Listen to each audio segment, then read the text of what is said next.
Aí entra nessa seara que você me perguntou, puxa, mas aí precisa de equipamento especial?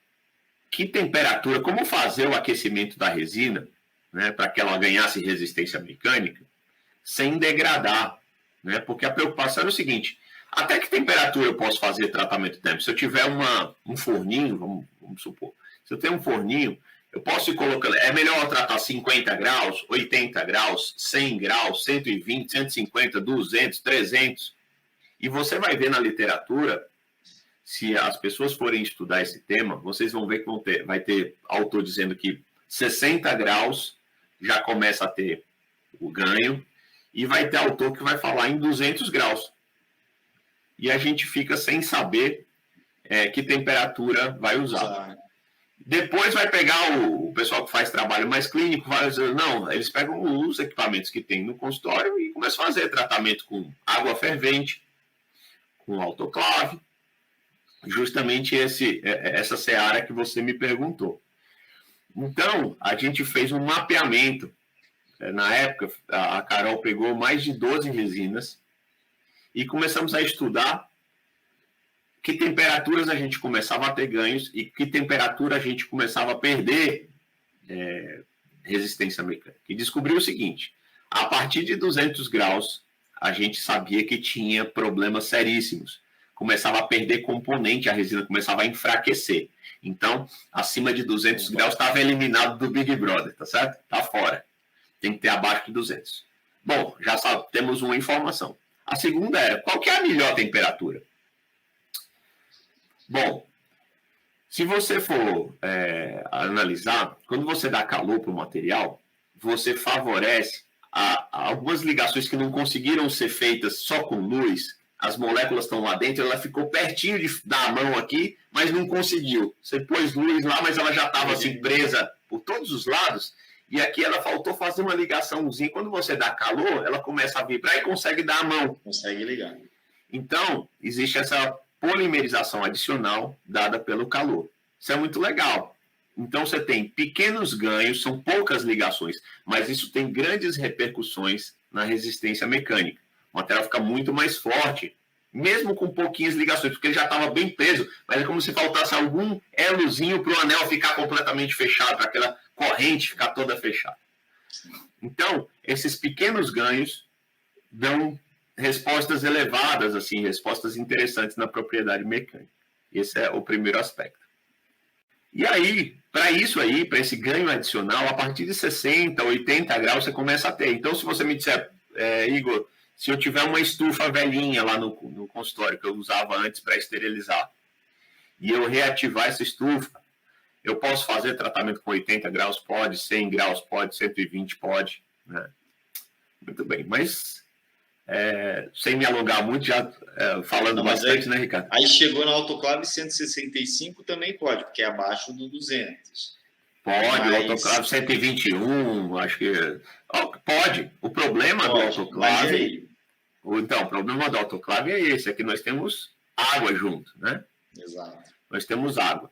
Então, eu não fiz estudos, nosso grupo lá não fez estudos especificamente com autoclave, mas estudamos alguns trabalhos que mostram o seguinte, se você conseguir isolar completamente da umidade, quer dizer, você conseguir colocar um invólucro que proteja da umidade, você vai ter os ganhos do aumento de temperatura. Se você não conseguir isolar, há um risco da água ali presente, com aquela pressão, o vapor, começar a, em vez de ajudar a fazer ligação, a gente sabe que a água ela entra nos espaços vazios da resina e começa a impedir, ficar como barreira para que as moléculas se unissem ali. Então, não seria, na minha opinião, o melhor tratamento. Então, a gente trabalhou sempre com calor seco. Sempre com calor seco. Esses fornos antigos, né? Que são mais antigos, né? É difícil a gente ter um forno. A gente poderia adaptar algum tipo de forno para essa situação? Assim, eu digo, o dentista no consultório comprar um forno, vamos dizer assim, mesmo que não seja um forno voltado para isso, nem para esterilização, né? Como é que a gente poderia fazer? E aí a gente fez um protótipo, mas ainda não chegou no comercial. Como é que a gente faz para o clínico, porque está me ouvindo aqui agora, fazer esse tratamento térmico? Bom, eu vou dizer para vocês, se você comprar um forno elétrico de pão de queijo, aquele forno que o mineiro adora, né, ele pode dar bons resultados. O grande problema daquele forninho, né, é que aquele ajuste que você faz na temperatura, para acertar a temperatura, ele não é seguro. Você põe lá 150 e o negócio está a 170 ou está a 130. Né? Ele não é muito preciso. Né?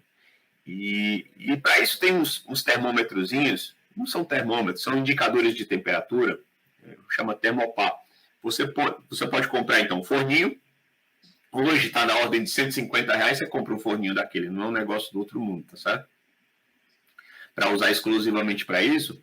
E um termopar, que é esse equipamento, esse sensor, vamos colocar assim, que você liga num aparelho que fica te indicando a temperatura, e você, então, compra esse termopar, custa R$90. Então, com R$250, você tem um equipamento para tratamento térmico no seu consultório, para tratamento de resinas indiretas, né? Diretas, feitas fora da boca, né? Transformou-se numa indireta, que você pode usar, então, no seu consultório. E eu acho que a pergunta seguinte, Ricardo, é a temperatura certa para fazer isso. Né? Se você puder escolher, né, qual a temperatura que a gente escolheria? Já que tem um intervalo entre o 60 e o 200, né? Sei lá. Então, eu contava para vocês isso sobre essa questão da polimerização adicional, né, dada pela luz e pelo calor. Legal. Então, já temos o ganho da luz por todos os lados, já temos o ganho do calor acima de 80 graus antes de 200. Tem alguma? Tenho que escolher alguma? Posso colocar qualquer uma?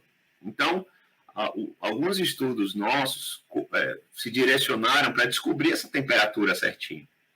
E a gente chegou na temperatura de 170 graus. 170. Pareceu-nos a temperatura ideal. Mas isso é mágica, né? Por que vocês acham que essa temperatura tem algum ganho adicional?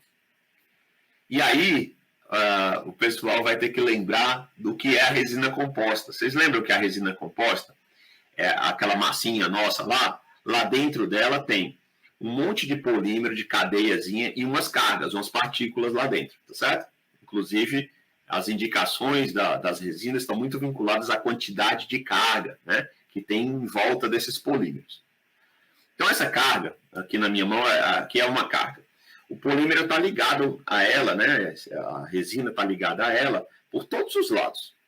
Então, quando o material polimeriza, o que acontece? Essa cadeia aqui, ela contrai e puxa a carga para esse lado. Só que a que está do outro lado puxa a carga para o outro lado. A de cima puxa a carga para cima, a de baixo. Então, a carga fica puxada por todos os lados. Na hora que polimeriza com a luz, normal, sem calor, você está fazendo a pecinha na boca lá. Então, isso aí gera, em torno da carga, um desconforto, uma tensão. A gente descobriu que a 170 graus, esses polímeros que estão ligados aqui em todas as cargas e puxando as cargas para todos os lados, elas parecem encontrar posições mais confortáveis. E aí, essas condições mais confortáveis, elas permitem uma tensão menor do material, aumenta ainda mais a resistência mecânica do material. Então, a gente teria, a 170 graus, dois ganhos. A da polimerização adicional e a desse alívio de tensões em torno das cargas que estão lá dentro. Então, isso aí nos motivou a avançar nessas pesquisas e mostrar que essa temperatura é muito interessante para a gente tratar termicamente os compostos. Que bacana, bacana mesmo. São informações que eu, assim, apesar de eu cheguei a conversar um pouco antes com o Igor, antes desse encontro, mas a gente não chegou nesse grau de profundidade, assim, de eu perguntar exatamente a temperatura, exatamente o que ele sugeriria para o clínico, né, usar na clínica. E acho muito interessante esse tipo de conhecimento para o clínico. Então, acho que quando a gente traz, aquilo que eu falei antes, quando a gente traz de materiais alguma coisa prática ali, que a pessoa pode usar, pode colocar lá no consultório, pode fazer, para melhorar seu tratamento é muito legal. E tira meio que um estigma, né? Porque qual seria o estigma disso? Eu vou explicar. É porque às vezes você pode falar assim, poxa, eu estou fazendo essa resina indireta, ele podia ter moldado, já feito o modelo, e em qualquer situação já direto mandado para o protético, enfim, resolvido. Mas a gente não pode esquecer que a versatilidade também está num bom dentista, quer dizer, ele poder escolher o caso que ele quer fazer, escolher o caso que ele quer escolher a resina que ele vai usar, a questão do custo, que é importante, então tem tudo isso, né?